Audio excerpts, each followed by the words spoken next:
वाहतुकीच्या नियमनाच्या अनुषंगाने वेगवेगळे उपक्रम लातूर शहरामध्ये राबवले जात आहेत।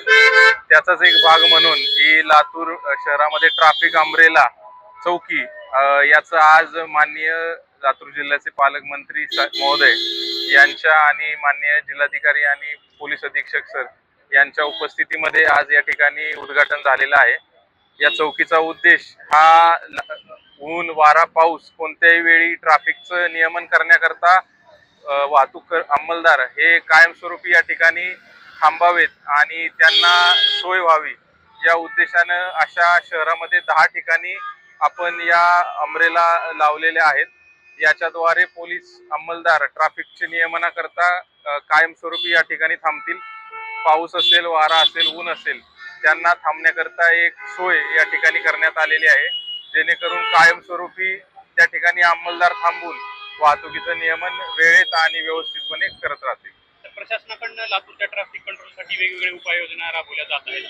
पुढचा टप्पा काय असणार आहे, काय शहरातील जे महत्त्वाचे चौक आणि भाग आहे ज्यामध्ये ट्रॅफिकचं कंजेशन होत आहे त्या अनुषंगाने आम्ही यापुढील काळामध्ये वाहतूक नियमित करण्याच्या अनुषंगाने नियोजन करत आहोत।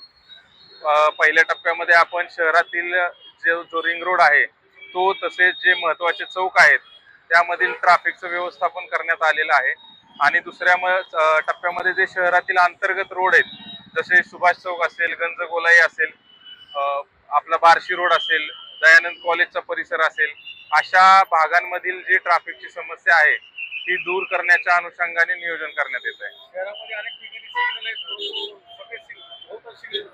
त्या अनुषंगाने माननीय महानगरपालिका आयुक्त साहेबांसोबत चर्चा झालेली आहे आणि ते सिग्नल तसेच जे नव्याने अजून सिग्नलची उभारणी करायची आहे त्याबाबत चर्चा झालेली आहे आणि महानगरपालिकेकडून लवकरात लवकर ते सर्व सिग्नल सुरू करण्याबाबतची उपाययोजना त्यांच्याकडून करण्यात येत आहे। क्रीडा संकुलवर बस स्टॉप आहे, त्या ठिकाणी मोठी गर्दी होते आणि बस त्या ठिकाणी फिरायला अडचण, त्या ठिकाणी काय उपाययोजना करतात? बस थांब्यांच्या अनुषंगाने आम्ही एसटी महामंडळाला आणि जे प्रायव्हेट बस धारक आहेत त्यांना देखील सूचना केलेल्या आहेत की आपण शहराच्या बाहेर थांबा निवडावा, जेणेकरून जे वाहतूक बसेस वळवण्याच्या अनुषंगाने जी अडचण येत आहे ती होणार नाही आणि नागरिकांना शहरामध्ये सुलभपणे प्रवास करता येईल, त्या अनुषंगाने देखील कारवाई सुरू आहे। थँक्यू।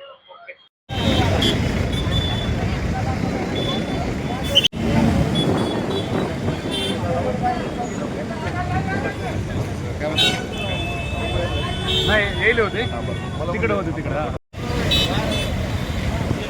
आता